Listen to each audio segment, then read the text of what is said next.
Okay, so let me start this review by asking you guys a very simple question. What is common between Xiaomi's Mi A series of smartphones, Motorola's offerings, and the rumored OnePlus Z, all of which, by the way, are generating a lot of hype? Is it good performance? Or maybe it's excellent displays? No, the answer is stock Android, or well, as close to stock as it can be. You see, if you're in the market for an affordable smartphone, then you will be spoiled for choices. But if you're in the market for an affordable smartphone with a clean software experience, then your choices start to simmer down a bit. And the Moto One Fusion Plus that I will be reviewing today is one of them. Now, obviously, the USP of this phone is that it comes with a clean software experience, but for me to recommend it to you guys wholeheartedly, it also needs to excel in other departments. So, does it? Well, let's find out in this review. But guys, before we get on with the video, make sure to hit the bell icon and subscribe to our YouTube channel if you haven't already, so that you don't miss out on any quality tech content that we put out. Now that you've done that, let's get on with the full review of the Moto One Fusion Plus.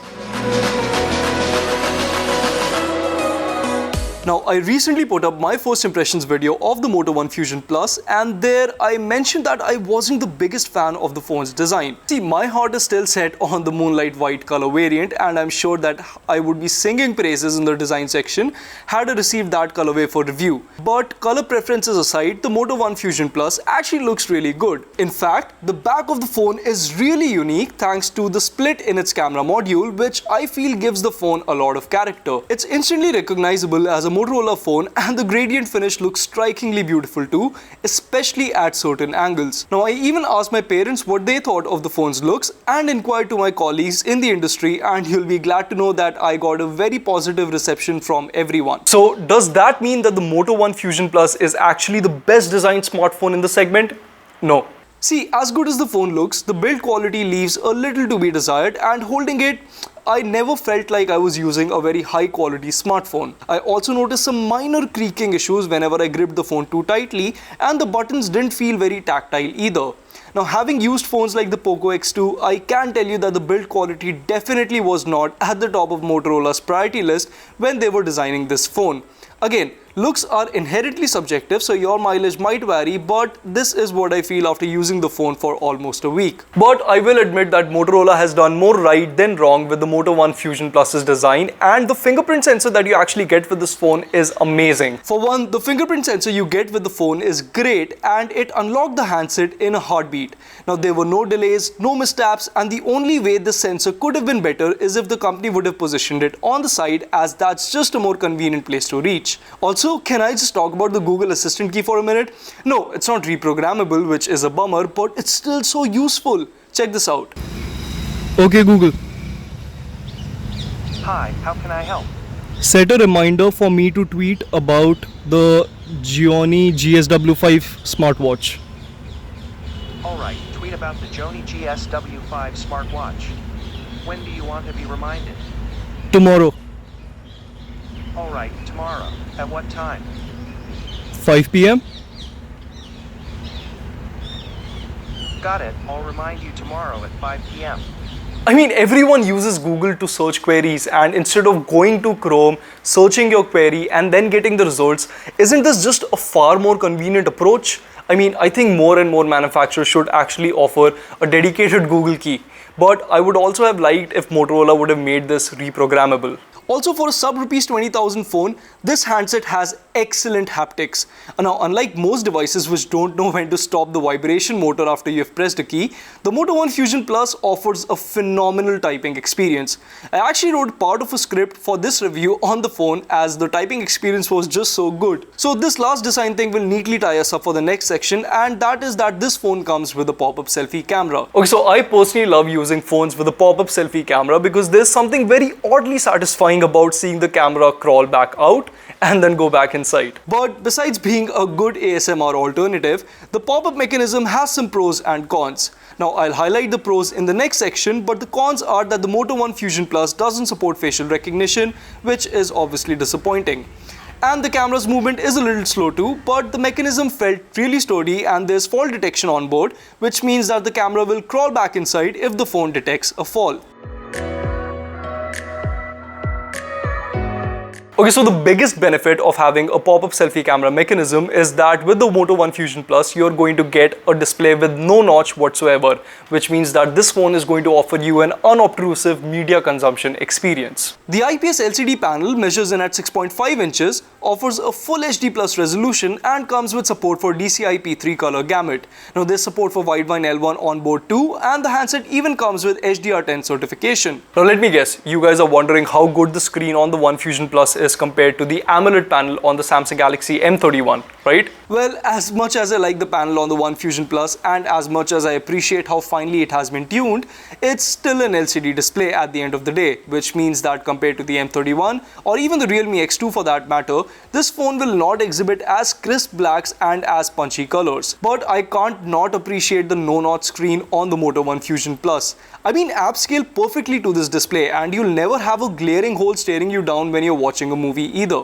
Now, would I have liked the smartphone if it came with an AMOLED display? Yes, sure, but I am actually missing a high refresh rate panel more on the Moto One Fusion Plus. I mean, the screens on the Realme 6 and the Poco X2 have spoiled me, and coming back to a 60Hz screen with visible jitteriness while scrolling did take some time getting used to.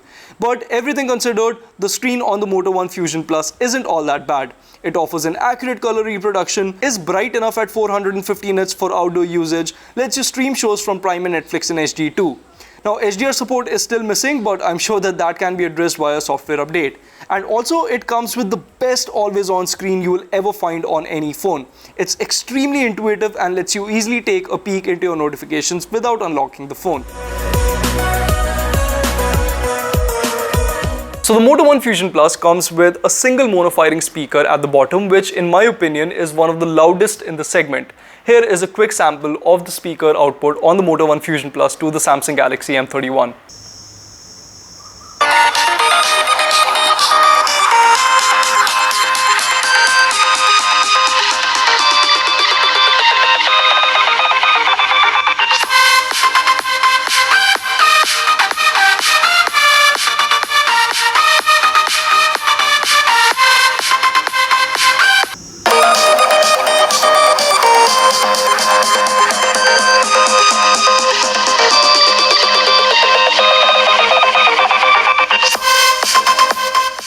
Plus, even at max volume levels, the back of the phone doesn't rattle, which is the case with some phones. Also, you get a headphone jack with the smartphone, which per the company can play 32-bit audio, but I don't think it comes with a built-in 32-bit DAC as the phone is not high-res certified.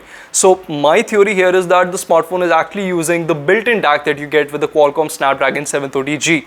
Does that mean that the audio output from the Moto One Fusion Plus is bad?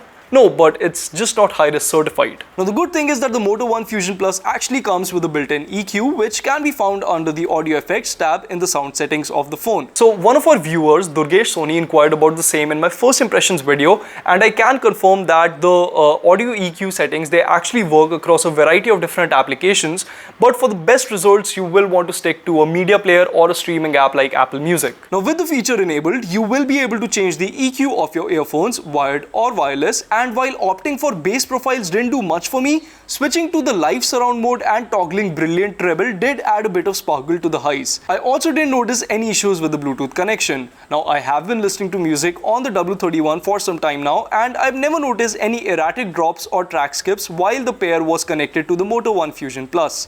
I'd also like to point out that the Moto One Fusion Plus is terrific for taking calls, and the earpiece and the microphone of the phone are of the top-notch quality too. Oh, and I tested the smartphone with Airtel's postpaid SIM, and I can confirm that there is support for voice over Wi-Fi calls, but I couldn't really find a setting to enable it. So my guess is that the smartphone automatically switches to voice over Wi-Fi calls whenever it detects a network, and also you get built-in call recorder with the smartphone, but it does announce that the call is being recorded. So for instance, if I call Irshad right now and I switch on the call recording feature, then there's going to be a machine-generated voice that's going to be audible to both Irshad and me, which says that call recording has been initiated by the user, which is me.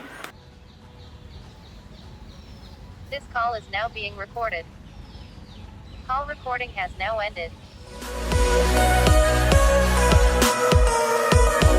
Okay, so I love talking about specs, so let's get those out of the way first. Now, the Moto One Fusion Plus comes with Qualcomm Snapdragon 730G processor, which is a gaming-oriented chip, and the phone works alongside 6GB of RAM and 128GB of built-in, uses expandable storage. Now, the downside is that the phone comes with a hybrid SIM slot, so if you do want to expand the memory, you'll have to compromise on the connectivity aspect. Now, moving on, the storage and the RAM type used with the phone are UFS 2.1 and LPDDR4 respectively, which is what you'd get with other devices in the segment too. Now, as for benchmarks, they'll be on your screen now, so take a gander while I chug this bottle of water because God, it is extremely hot in Delhi. Done? Great. So the phone performs as you'd expect in synthetic benchmarks, and it's actually really good for day-to-day usage too. Now, the Fusion Plus felt oddly snappy for a phone which ships with a Snapdragon 730G chip, which could have something to do with the phone's vanilla Android skin. Now, I can't tell for sure, but the good news is that you guys are going to get a really powerful phone in the Moto One Fusion Plus. Apps opened quickly, multitasking was excellent, and the phone could easily keep 5 to 6 apps in memory, and there were no noticeable slowdowns even after I had installed over 50 different apps on the phone, most of which were always using some permission or the other in the background. As for gaming, well, the Moto One Fusion Plus is excellent for that too. Now, barring the occasional slowdown that I faced in PUBG or Call of Duty Mobile, the smartphone actually performed really well in both the games, and I'd also like to add that the thermals hold up really well on the phone, and despite having a plastic back, I never felt that the phone got too warm to the touch when I was playing games for longer periods. Now, if you are curious about the graphic settings, then you should know that PUBG can run at HD and high or smooth and ultra on the smartphone, whereas Call of Duty Mobile maxes out at very high for graphics and frame rates. Now, I know you are all itching to see PUBG gameplay now, so without any further ado, here's some footage for you.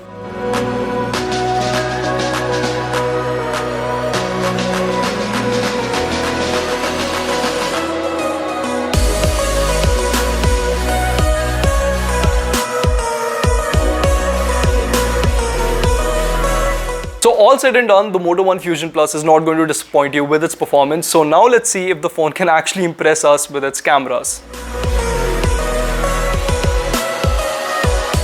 So the camera specs for the smartphone will be on your screen right now, so pause this video if you need a closer look. Now let's start with the daylight shots, and here the Moto One Fusion Plus really impressed me. While I appreciated the details in the photos, what really sold me on the smartphone's camera prowess was the impeccable color science, and the device captured incredibly authentic photos. So if you see a flower which looks pink, the Moto One Fusion Plus will capture the true colors and not output an image which looks red or orangish.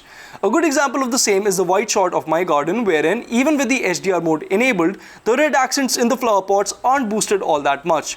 Similarly, if you look at the sky or even the leaves of the trees in the same shot, then they will also not come across as doctored to you. So the way I understand the smartphone's image processing, the phone actually clicks really true to life pictures with very authentic colors with the HDR mode disabled. But if you do enable the HDR mode, then the colors will be boosted ever so slightly, not in a huge way so that the image looks doctored or fake or that you have put a filter on it, but the image does appear a little more appealing with the HDR mode enabled. Now here's another shot which substantiates the same. In the photo, our pet brownie's fur looks a tad bit more appealing in the shot with the HDR enabled, and the mud scattered around his paws also has a slightly darker undertone. Now, it's not exactly how the scene looked, but I like these small changes that the phone is doing. Now, as good as the daylight shots appear, the smartphone's wide-angle shooter could have been better. Now, in the same shot of my garden, you'll notice how the Fusion Plus's wide-angle shooter pretty much brushed over all the corner details, and even the subjects in the middle of the frame, where I had actually tapped to focus by the way, even they aren't as sharp. So, unless absolutely necessary, I wouldn't really advise you use the phone's wide-angle camera. Now the close-ups, however, are a completely different story. I love how natural the bokeh effect looks, and it really accentuates the image's overall appeal.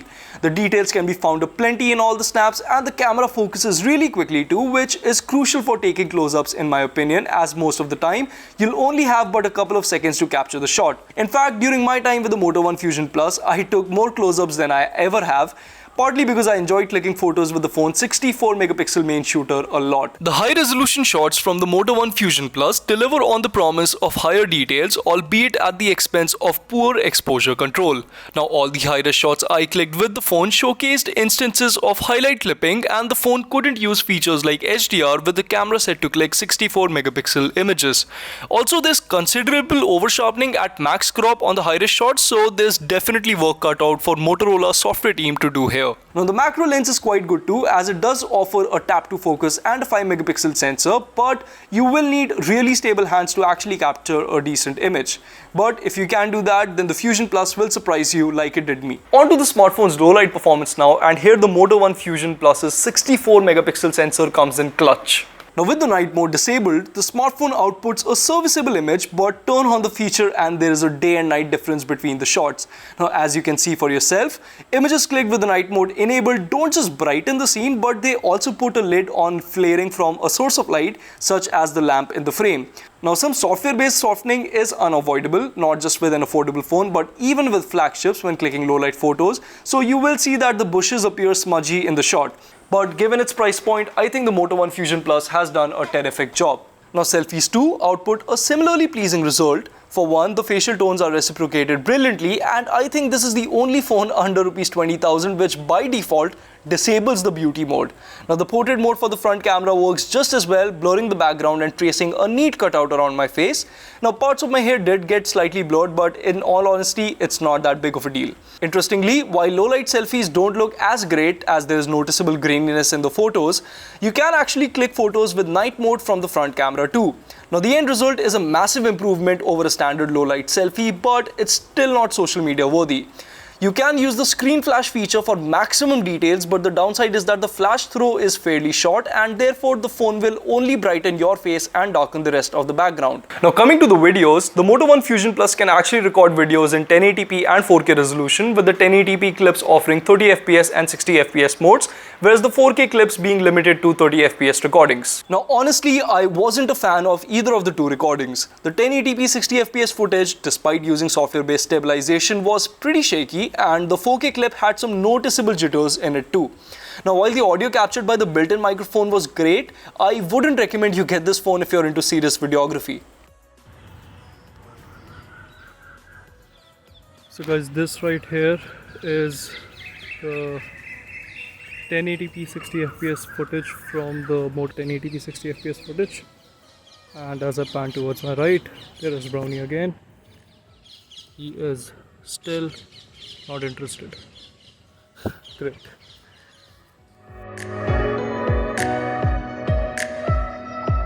So the USP of the Moto One Fusion Plus is that it comes with near stock Android 10 experience, which means that the software on board this phone offers no nonsense, no ads and no bloatware. Now, the good thing is that Moto has actually fine-tuned the software experience even more and offered a lot of interesting features with the phone. Now, I already spoke about the company's brilliant peak display in the display section, but you get some customizability options this time around in the form of Moto styles, which will let you change your phone's font, accent colors for the notification bar, and even the shape of the icons. Now, I would have liked to see support for third-party icon packs here too, but baby steps, I guess. Now, moving on, the phone also comes with useful screen-on gestures like a 3-finger screenshot along with everyone's beloved Moto actions. So, if you want to turn on the flashlight, just do a karate chop motion with the phone. Now, you obviously get all the staple Android 10 features like a dedicated dark mode, support for navigational gestures, digital well-being, the works. And the software has been updated to April security patch 2. And as I mentioned previously, the best part about the phone software is that it comes with no ads and no bloatware. I was just as impressed with the phone's 5000 mAh battery too, which consistently offered me over 7 hours of screen on time on heavy usage, which involved an hour plus of gaming, an hour plus of voice calls, countless hours of Twitter and Instagram browsing, the works. But I really think manufacturers should start bundling a faster charger if they're giving such big batteries. I mean, the 18-watt brick that you get with this phone took 2 hours and 35 minutes to charge the phone completely from 0 to 100, and that was with the phone turned off. So I imagine that the charging times are going to be significantly higher when you're using the phone. Now some last bits of information about the phone's software before I move on to the verdict. Number one, the smartphone does support Google's Project Treble, so you'll get speedy updates. There is support for Gcam as well, so down the line when a mod is developed, you can use that on the Fusion Plus. And per the brand, the smartphone will get one more major software update along with 2 years of security updates. Now I won't beat around the bush at all. For its asking price of Rs 16,990, the Moto One Fusion Plus is an absolute steal. Now, I would have liked if the phone came with a more fluid display like the Poco X2 or even a more punchy panel like the one you get with the Samsung Galaxy M31 or the Realme X2. Now, the camera's video performance is also not up to the mark, and I would have liked to see a more faster wired charging standard like you get with the Realme 6 Pro. But honestly, I can live with all of these trade-offs because of what I get with the Moto One Fusion Plus, which is a clean software experience, excellent performance, great cameras which click amazing photos in daylight, and phenomenal battery life. And that's why the Moto One Fusion Plus gets a solid recommendation from me. But guys, that wraps up my full review of the Moto One Fusion Plus. Do let me know in the comments below which smartphone would you buy if you had 17,000 rupees to spend. Would you buy the Moto One Fusion Plus or some other device? Also, let me know in the comments below what other kind of videos would you like to see around the smartphone while we still have it here. And as always, make sure to give this video a big thumbs up and share it with your friends if you enjoyed it. Until next time, this is Prateek from Mr. Phone signing off.